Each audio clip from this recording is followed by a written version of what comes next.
All right, guys, so we are in section 4.3. We're going to discuss right triangle trigonometry. We're going to pick up where we left off. Last class, we did discuss the first 2 pages of these notes, so now we are on the bottom of the 3rd page. There's some notes that are provided here, and I'm going to let you guys kind of review that on your own. Those are just some identities that were provided.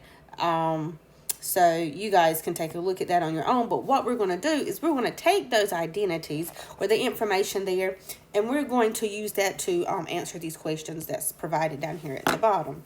So number 4, let's look at that one first. It says, given cosine of 75 degrees, and they've told us exactly what that cosine of 75 degrees is. It's the square root of 6 minus the square root of 2 over 4. So it's saying, given that, they want us to find a co-function. And so I'm going to pause there because it's asking for a co-function. That probably means that I'm going to look here. So I'm looking for a co-function with the same value. So what I'm concerned about here then, if I'm talking about a co-function, is the cosine, I want a highlighter, the cosine of 75 degrees. So if I'm looking at a co-function and they're giving it to me in degrees, well, here are my cosines right there, right? So those are my co-function identities. But because they gave it to me as in 75 degrees, we are measuring in degrees and not measuring in radians. That means that I would want to focus on this identity right there. So what that tells me is that it doesn't really matter exactly what it's equal to.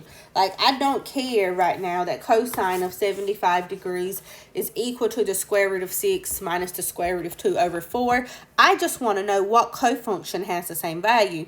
And the cofunction tells me that the cosine of theta is equal to sine of 90 degrees minus theta.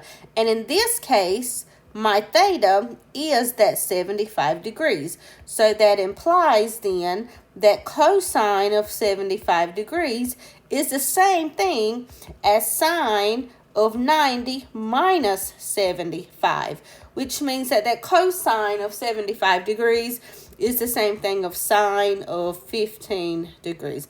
And that is it. That is your answer. So I really didn't need that part. This is all they are asking for. Okay.